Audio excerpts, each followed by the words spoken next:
Hi, ich bin Guido und ich zeige euch jetzt, wie wir die Introral-Scan-Daten aufbereiten, sodass wir damit in der Software weiterarbeiten können. Wir sehen jetzt hier den Scan und wir sehen, dass noch total viel dran ist, was wir eigentlich nicht benötigen. Artefakte, ein fransigen Rand, das wollen wir natürlich zum Design nicht haben. Dementsprechend habe ich jetzt hier oben die Automatik ausgewählt.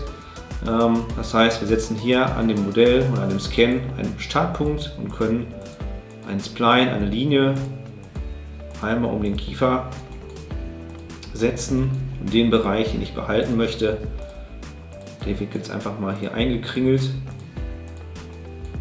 Das heißt, wir gehen einmal ins Modell rum. Wenn wir am Ende angekommen sind oder wieder in der Nähe des Startpunktes, klicken wir einmal auf Schließen.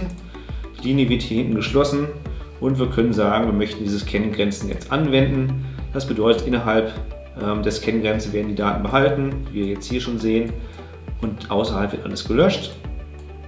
Ich zeige euch jetzt mal noch eine zweite Variante, wie wir es auch Modell beschneiden können. Das mache ich mal vom Unterkiefer.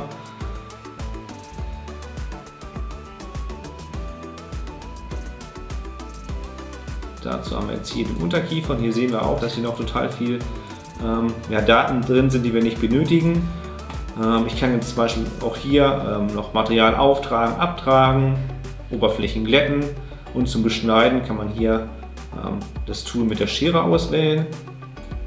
Hier ist es jetzt so, wenn ich die linke Maustaste gedrückt halte, kann ich einfach so einen grünen Bereich aufspannen. Das ist das, was jetzt innerhalb des grünen Bereichs ist, wird gelöscht. Und so kann ich dementsprechend dann ebenfalls Stück für Stück mein Modell beschneiden, sodass nur noch die Bereiche da sind, die ich wirklich zum späteren Weiterarbeiten benötige. So ein bisschen Geschmackssache, der eine mag das eine Tool lieber, die Automatik, der andere mag vielleicht mit diesem Lasso, wie ich es gerade mache. Einfach mal ausprobieren und gucken, was einem liegt. Ich arbeite in der Regel mit beiden Tools ganz gerne, je nachdem, was wir für einen Fall haben. Dann haben wir hier noch einen kleinen Fransen, den wir auch mit weg. Weiterhin kann ich mir hier zum Beispiel noch mal die Innenseite des Oberkiefers anzeigen lassen und sehe zum Beispiel hier, ob ich Kontaktpunkte habe oder nicht. Wenn ich das dann fertig habe, bin ich mit meinem Schritt Daten aufbereiten fertig.